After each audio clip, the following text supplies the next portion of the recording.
चलो फिर से खुद को जगाते हैं, अनुशासन का डंडा फिर घुमाते हैं। याद करें उन शूरवीरों की कुर्बानी जिनके कारण हम इस लोकतंत्र का आनंद उठाते हैं। Happy republic day to all of you. गणतंत्र दिवस की सभी को हार्दिक हार्दिक शुभकामनाएं। इसी के साथ शुरू करते हैं 75वें गणतंत्र दिवस से जुड़े महत्वपूर्ण प्रश्नों को। हमारा पहला प्रश्न है, 26 जनवरी 2024 को गणतंत्र दिवस की कौन सी वर्षगांठ मनाई गई है? सही आंसर हो जाएगा ऑप्शन नंबर सी, 75वीं वर्षगांठ। हमारा अगला प्रश्न है, 26 जनवरी गणतंत्र दिवस के रूप में मनाने का मुख्य कारण क्या है? सही आंसर हो जाएगा ऑप्शन नंबर बी, इस दिन संविधान लागू हुआ था। 26 जनवरी गणतंत्र दिवस के रूप में मनाने का मुख्य कारण है क्योंकि इस दिन संविधान लागू हुआ था। हमारा अगला प्रश्न है, भारत का संविधान कब बनकर तैयार हुआ था? सही आंसर हो जाएगा ऑप्शन नंबर बी, 26 नवंबर 1949। हमारा अगला प्रश्न है, भारत का संविधान कब लागू हुआ था? सही आंसर हो जाएगा ऑप्शन नंबर ए, 26 जनवरी 1950। चलिए देखते हैं कि जब हमारा संविधान 26 नवंबर 1949 को बनकर तैयार हो गया था तो इसे 26 जनवरी 1950 को क्यों लागू किया गया। आइए समझते हैं। तारीख यही थी 26 जनवरी और साल था 1930। हिंदुस्तान के हर कोने में सुबह से ही उत्सव का माहौल है। खादी पहने और हाथों में भारत का तिरंगा झंडा लिए स्त्री पुरुष बूढ़े बच्चे सब आधुनिक काल का सबसे बड़ा उत्सव मनाने अपने घरों से निकल रहे हैं। उत्सव है पूर्ण स्वराज का उत्सव। उत्सव है भारत की स्वाधीनता का। निर्धारित कार्यक्रम के मुताबिक गांव गांव में, शहर शहर में जैसे ही सुबह के 8 बजे पूरे भारतवर्ष में वंदे मातरम के उद्घोष और गीतों के साथ भारत का तिरंगा फहराया जाने लगा। पेशावर से लेकर मद्रास तक और कलकत्ते से लेकर अहमदाबाद तक सभी शहरों में, कस्बों और गांवों में तिरंगा फहराने का कार्यक्रम आयोजित किया गया। कांग्रेस के दिसंबर 1929 के लाहौर अधिवेशन में युवा अध्यक्ष पंडित जवाहरलाल नेहरू के नेतृत्व में पहली बार देश ने अंग्रेजी हुकूमत को संवैधानिक सुधारों की अर्जी देने और स्वशासन की क्रमिक रियायत देने की परंपरा को तोड़ते हुए सीधे देश की सब तरह से आजादी की घोषणा कर दी। इसे पूर्ण स्वराज कहा गया।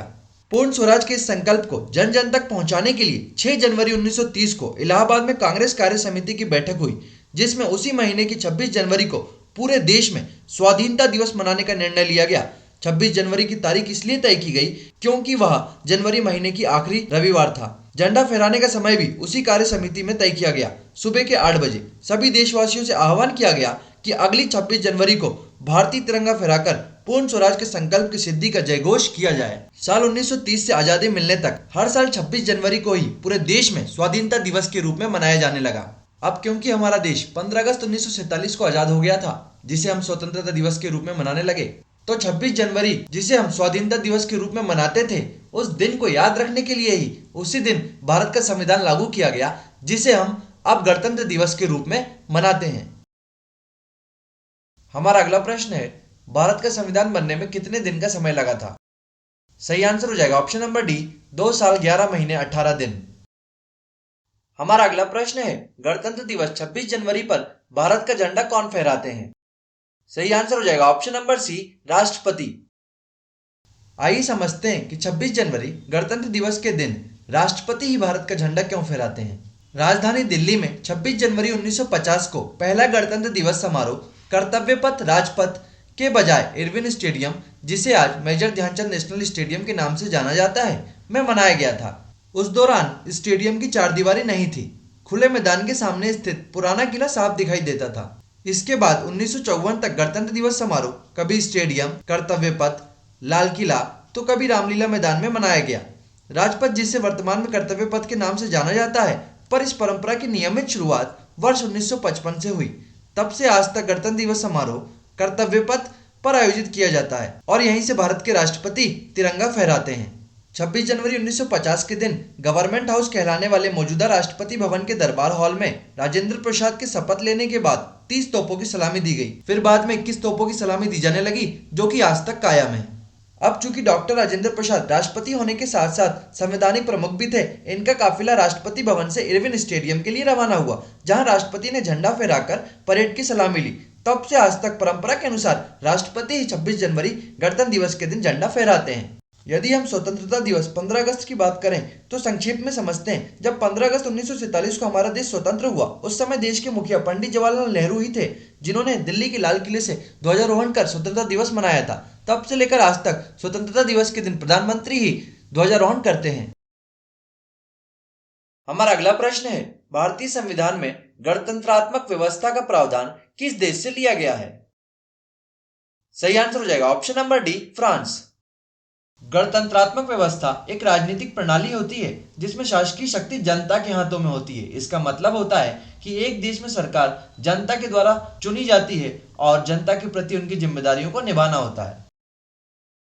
हमारा अगला प्रश्न है 26 जनवरी 2024 75वें गणतंत्र दिवस परेड के मुख्य अतिथि कौन है?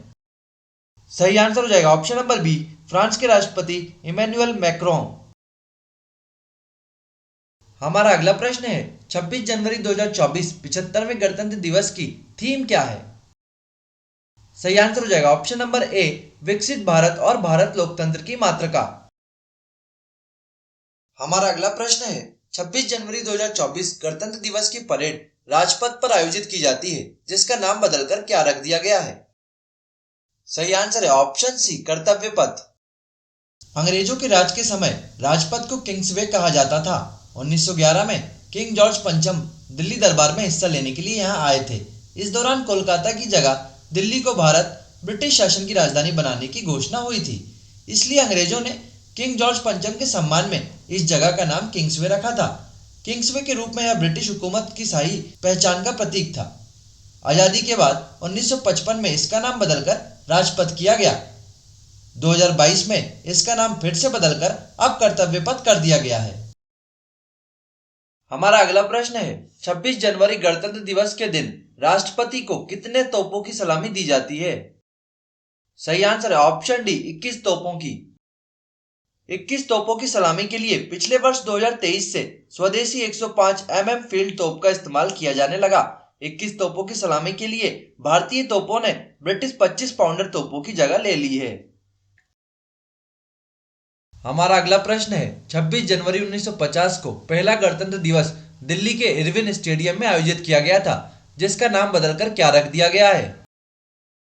सही आंसर है option B, major Dhyanchand national stadium. हमारा अगला प्रश्न है भारत का संविधान निर्माता किसे कहा जाता है? सही आंसर है option B, doctor Bhimrao Ambedkar को। हमारा अगला प्रश्न है भारत के विभिन्न राज्यों में गणतंत्र दिवस के दिन झंडा कौन फहराता है? सही आंसर है ऑप्शन डी, राज्यपाल। जिस प्रकार देश में राष्ट्रपति झंडा फहराते हैं 26 जनवरी के दिन, उसी प्रकार विभिन्न राज्यों में राज्यपाल फहराते हैं। जबकि स्वतंत्रता दिवस के दिन देश में प्रधानमंत्री और विभिन्न राज्यों में मुख्यमंत्री झंडा वंदन करते हैं। हमारा अगला प्रश्न है भारतीय राष्ट्रीय ध्वज का डिजाइन किसने तैयार किया था? सही आंसर है ऑप्शन सी, पिंगली वेंकैया।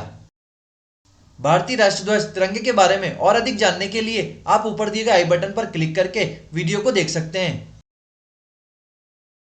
हमारा अगला प्रश्न है संविधान दिवस कब मनाया जाता है? सही आंसर है ऑप्शन बी, 26 नवंबर।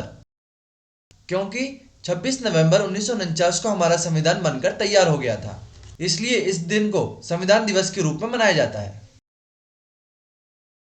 हमारा अगला प्रश्न है 26 जनवरी 1950 पहले गणतंत्र दिवस के मुख्य अतिथि कौन थे? सही आंसर हो जाएगा ऑप्शन नंबर सी, इंडोनेशिया के राष्ट्रपति सुकार्नो। हमारा अगला प्रश्न है गणतंत्र दिवस परेड के दौरान सैन्य सलामी कौन लेता है? सही आंसर है ऑप्शन ए, राष्ट्रपति। हमारा अगला प्रश्न है दिल्ली में कर्तव्य पथ के किनारे कौन सी नदी बहती है? सही आंसर है ऑप्शन बी, यमुना। हमारा अगला प्रश्न है भारत के प्रथम राष्ट्रपति कौन थे? सही आंसर है option A, doctor Rajendra Prasad.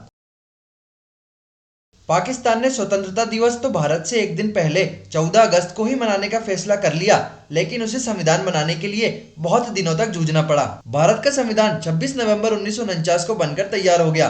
26 जनवरी 1950 को इसे लागू कर दिया गया। दूसरी तरफ पाकिस्तान में संविधान बनाने का काम भी काफी धीमा रहा। 9 साल बाद 23 मार्च 1956 को किसी तरह पाकिस्तान ने काम चलाऊ संविधान लागू कर दिया। तब से 23 मार्च को पाकिस्तान दिवस या उसके गणतंत्र दिवस के रूप में मनाया जाता है। आधिकारिक रूप से इसी दिन पाकिस्तान को इस्लामिक गणराज्य घोषित कर दिया गया।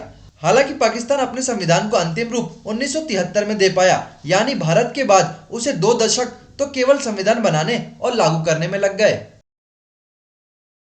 दोस्तों, यदि आपको हमारा कंटेंट पसंद आ रहा हो तो प्लीज इस वीडियो को लाइक कर दीजिए और ऐसी ज्ञानवर्धक वीडियोस पाने के लिए हमारे चैनल मॉर्निंग की द स्टडी प्लेटफॉर्म को सब्सक्राइब कर इस बेल आइकन को प्रेस कर दीजिए, ताकि जिस प्रकार पाकिस्तान को संविधान बनाने में 2 दशक लग गए, आपको भी ज्ञान प्राप्त करने में समय न लग जाए। मिलेंगे अगली वीडियो में किसी नए टॉपिक के साथ। जय हिंद, जय भारत।